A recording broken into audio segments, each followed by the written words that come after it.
foi tawa ya o sisambe mo rekan roka adoro mo tawa ando tele taka na waronga na Bula FM namba 2 ena ser Bula naga go ilimo do tele taka na FM na bo sa seta to na Bula FM Bula o tsempo ni valu ngone ni kandabu ni mokisa o gachuk na sinu ando tele taka bali na waronga na Bula FM na bantu ena ser o lorima na ga di suka lambasa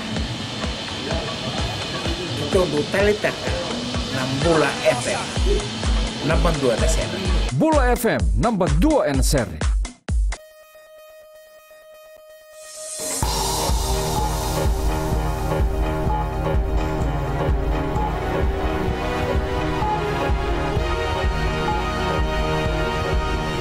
Good evening, this is FBC News. I'm Jackie Spade. In this bulletin, elderly couple living in fear after early morning violent robbery in Asino.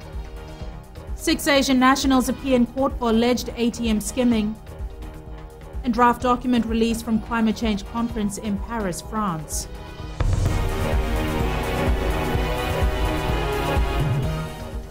An elderly couple of Nasole and Asino are tonight afraid to live in their home after being victims of a violent robbery. 4 men broke into their home early this morning, armed with pinch bars, and threatened their lives. Ellen Stolz has the story.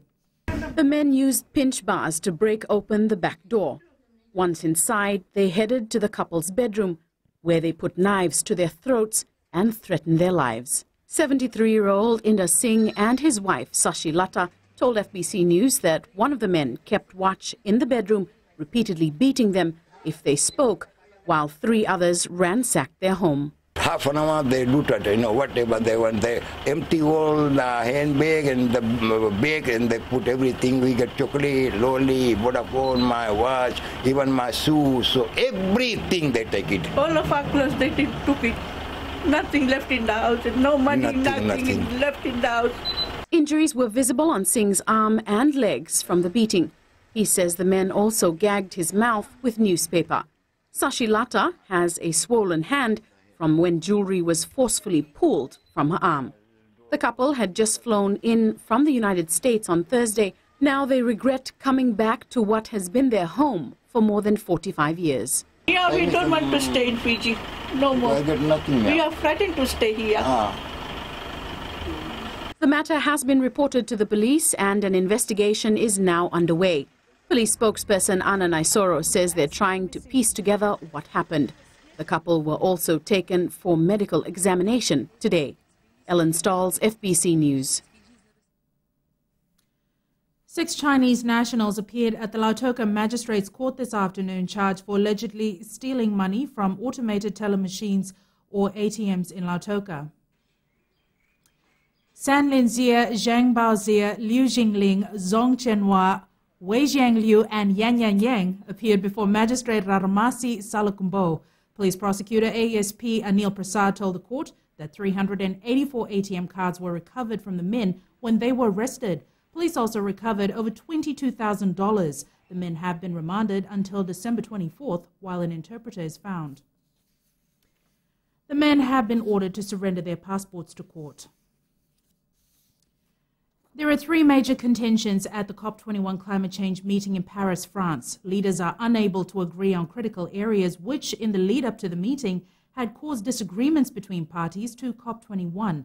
Akusita Tale reports a draft text has been released in Paris as leaders enter the final round of negotiations to come up with a final document tomorrow.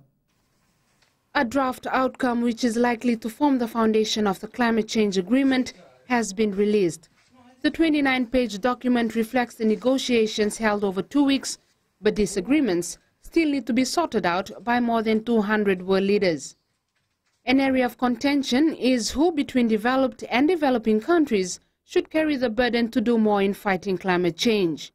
Should it be developed countries who have traditionally emitted more greenhouse gases or developing countries which are starting to emit now? Financing for developed countries moving to greener technology is also under contention. Who will pay for this? Leaders in the draft are also questioning whether the climate change deal will be ambitious enough. Come tomorrow, 195 countries plus the European Union will determine the basis of a climate deal. EU's head of delegation to the Pacific, Andrew Jacobs, told FBC News that whatever the outcome, they stand for Fiji and the Pacific. So we're pleased to provide support to plan further relocation of communities away from the coastal areas, which are very much threatened by rising waters. It's important that the European Union works to prepare people for the eventuality of having to move or having to change the way in which they live because of climate change.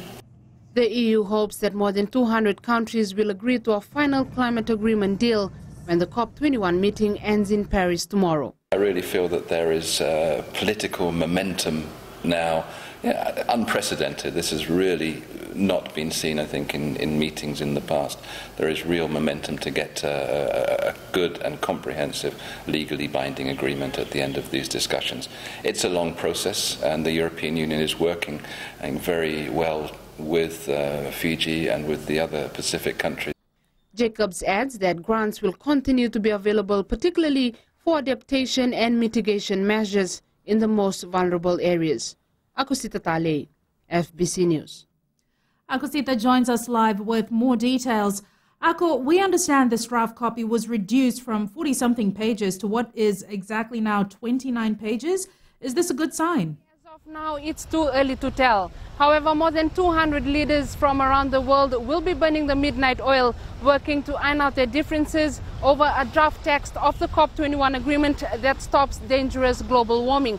Now, the latest version says that temperature rises must be kept well below 2 degrees Celsius and above pre-industrial levels, and also to pursue efforts to limit the temperature increase to 1.5 degrees. Now, Pacific Island countries and other supporters have been pushing for a binding agreement that commits the developing world to keeping a temperature rise below 1.5 degrees. For now, it's a wait-and-see game. Jackie. And that's what we're all doing. Thanks so much for that, Ako. Coming up on FBC News, Prime Minister gifts a minibus to orphanage as a Christmas present.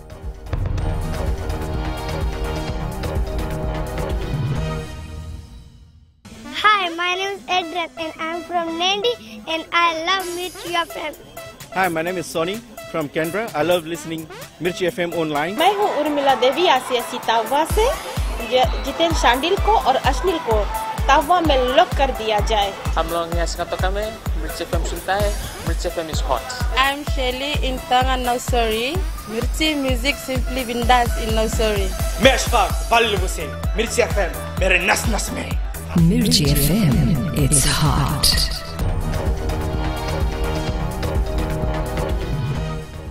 Welcome back. This is FBC News. President Major General Chiochi Kondote says the legal fraternity and the judiciary have the crucial role of vigorously guarding and strengthening the laws of Fiji. Kondote made the statement while opening the 17th Attorney General's Conference in Natandola, Singatoka this morning. Madium Bolaitamano was at the conference and filed this report. Harnessing the message of advocating the law within the bounds set by it and by the ethical code of the legal fraternity. This, in a nutshell, was the President's message to over 100 lawyers in Natandola this morning. I question the law, and by insisting on its equal application, you strengthen the law. I am pleased to see lawyers arguing strenuously for their plans. Even when I do not agree with their plans, that strengthens the law. I am pleased to see calls for greater accountability for public servants. That also strengthens the law. Kondote says Fiji is progressing as a nation and a modern democracy with a stable and growing economy. He says, at the same time, the Constitution and our legal code give protection to all Fijians, regardless of their status in society. No one can be above the law. The wealthy and the humble, the powerful and the weak, the well-connected and the anonymous man or woman, all must have the same experience. And that experience is simple. That they be called before the law when there is evidence of transgression, and that they have the same protections of the law when they go before the courts. The two-day conference sees topics ranging from construction, plane, drones and open skies, asylum, refugee and borders being discussed, along with footprints and cybersecurity, to name a few. The meeting ends tomorrow. Madium Bolaitamana, FBC News. In the spirit of Christmas, Prime Minister Vorengem Bainimarama has pledged to gift the Delkosha Orphanage Home a minivan. At a public event yesterday, Bainimarama went across to greet the Delkosha Home residents who had sung the national anthem. The Prime Minister asked them what they wanted for Christmas. What would you like for Christmas? Minivan. Huh? Minivan? Yes. Yeah, minivan. What would you like? Minivan. Minivan. Why you don't have a van to take you around to school? No. Okay, that will be my gift to you for Christmas. Wow.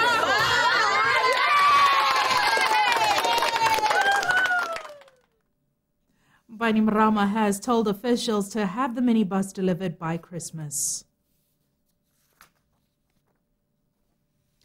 Nearly 98% of streetlights maintenance around Fiji is complete. Prime Fiji, which is responsible for streetlights, says all broken lights will be fixed by Christmas. Savara Tambua has the details.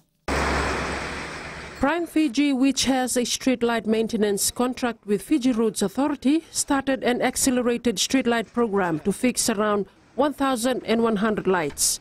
Operations Manager Les Johnston says going forward any faults will be repaired within a week. Our end state would be all the lights working before Christmas, and then as they fail, because they do reach end of life, we'll be able to turn around the maintenance request within 7 days. So from lodgement of complaint to rectification of fault within 7 days. That's our goal. Johnson says vandalism is still a problem and is costing huge sums of money can be saved if people take pride in national assets. People throwing stones at lights, trying to take them out. One area here in Suva, we were back 3 or 4 times because vandals have damaged the streetlights. And taking parts off the streetlights, the poles, they take the covers off the poles, exposing all the wires. So we do have a little bit of trouble with vandals stealing bits and pieces and breaking lights, yes. But during the festive season, enjoy the streetlights, don't throw stones at them.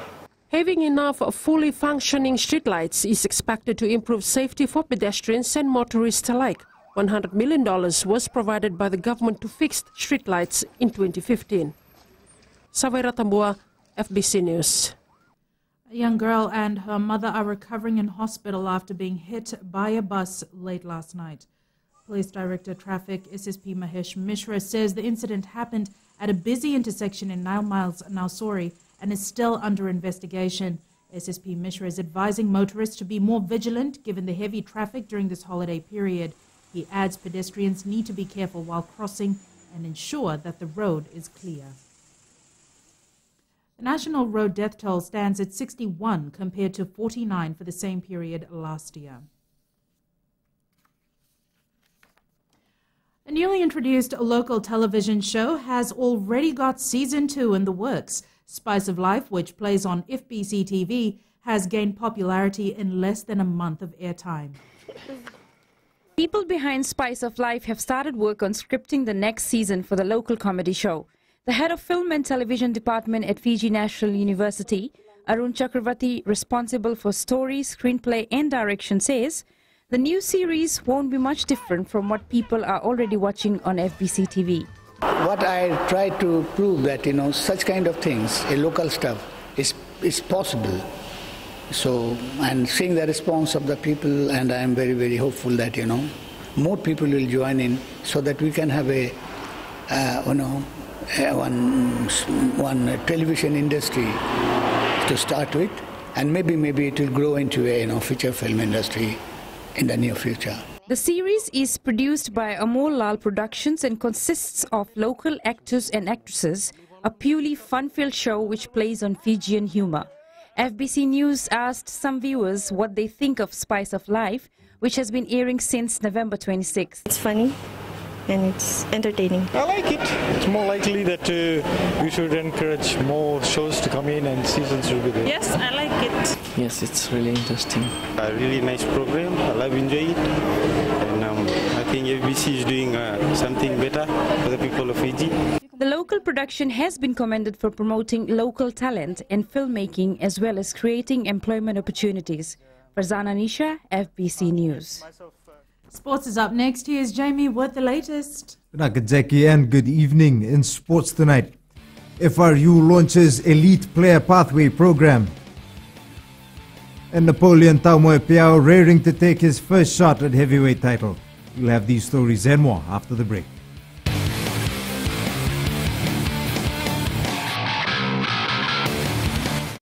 Bula, I'm Dori from Nasinu Market.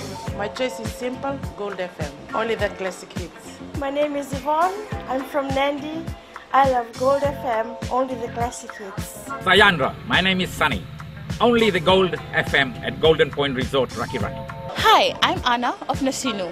When it comes to a radio, my choice is always Gold FM. Only the classic hits. My name is Anna and I'm from Nandi. I love listening to Gold FM, only the classic hits. Gold FM, only the classic hits.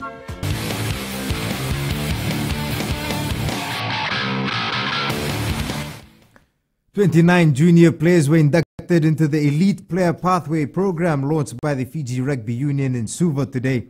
The program seeks to ease the transition of talented junior players into the national side.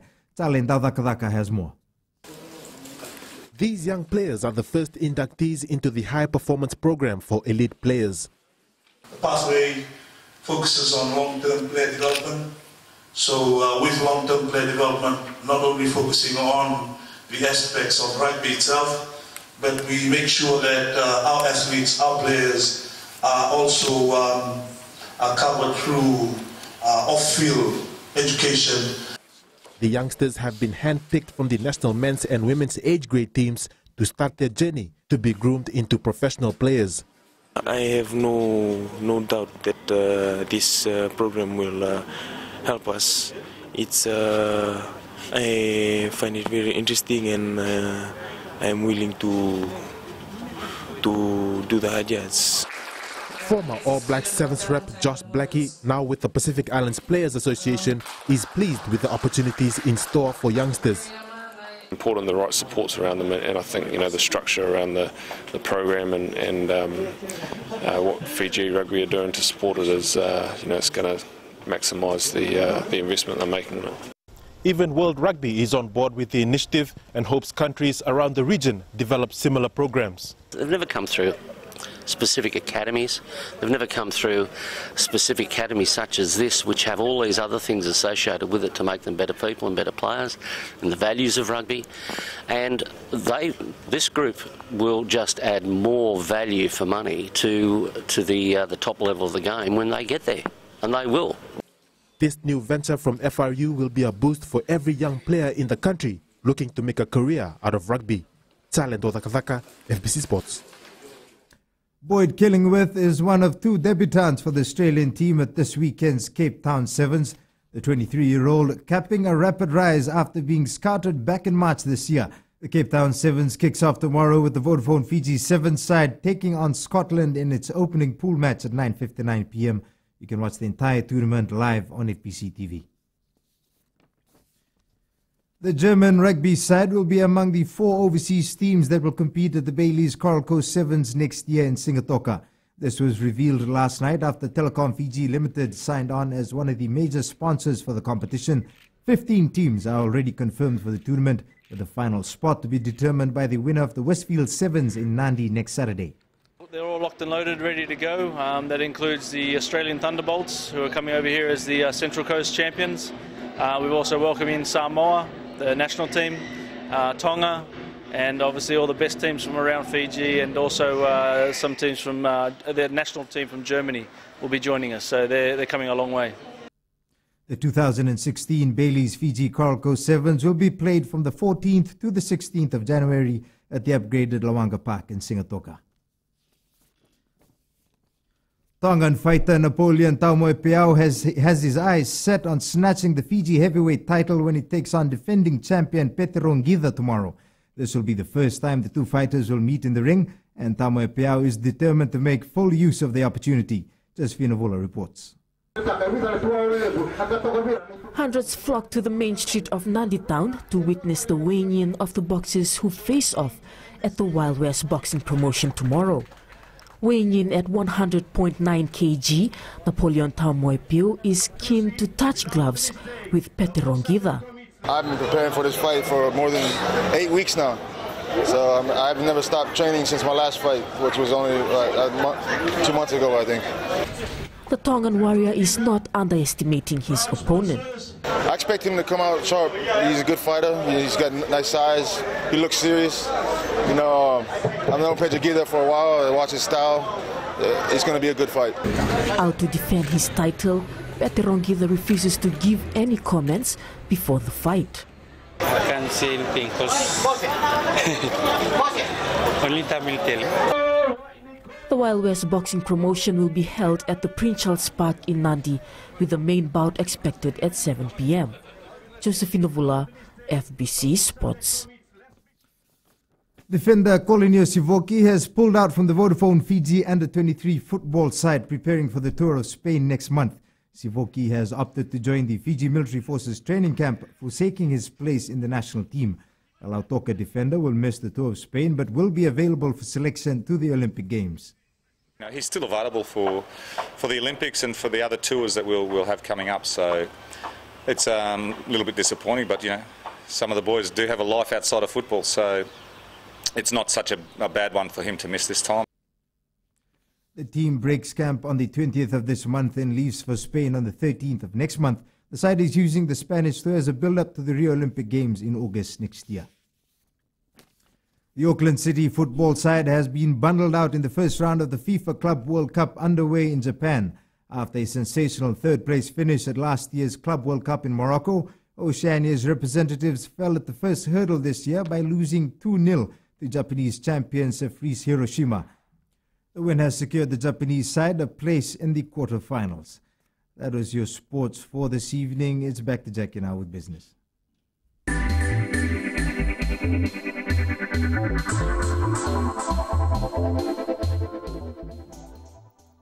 The first ever female captain has assumed command of the B737 fleet run by Fiji Airways.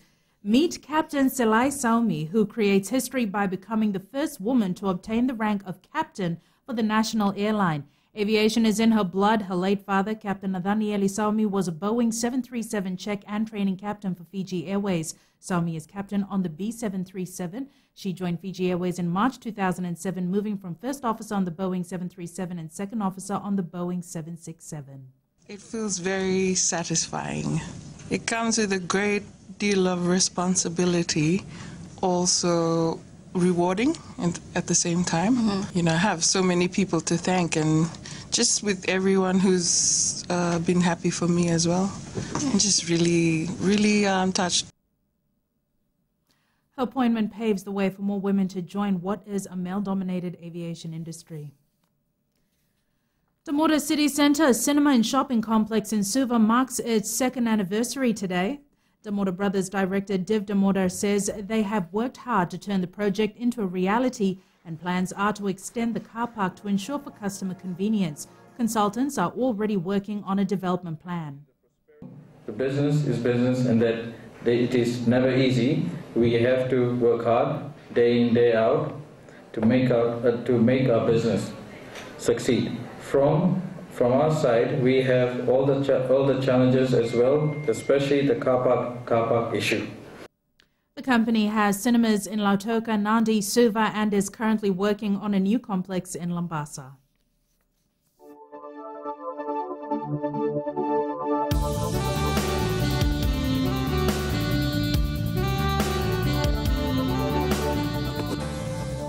Some showers was experienced over the interior and eastern parts of the larger islands today. Elsewhere, fine weather apart from brief afternoon or evening showers prevailed. In temperatures, Ba was the hottest today on 31 degrees, while Suva, Nadi and Lautoka were on 30. Lambasa was on 29 degrees and Savo was the coolest of all centres on 28. Tomorrow, some showers over the Yasawa and Mamanuca group, interior and eastern parts of the larger islands. Elsewhere, fine apart from isolated afternoon or evening showers, moderate southeast winds, moderate to rough seas. And the further outlook is some showers over most places. Our main stories again. Elderly couple in Nasinu living in fear after violent robbery early this morning. 6 Asians appear in court for allegedly skimming ATMs in Lautoka. And Prime Minister gifts a new minibus to the Delkosha orphanage for Christmas. Time for this week's poll question. We are asking, should Pio Tuai be guaranteed a spot in the Fiji Sevens team to the Rio Olympics? Visit our FBC website to take part. Remember, you can send us newsworthy pictures and videos on email citizenseyes@fbc.com.fj or share it with us via Facebook page, FBC News. And if you're on Twitter, follow and tweet us your news tips at FBC_news or simply hashtag FBC News. You've been watching FBC News. I'm Jackie Spade. Have a safe and enjoyable weekend. Bye for now.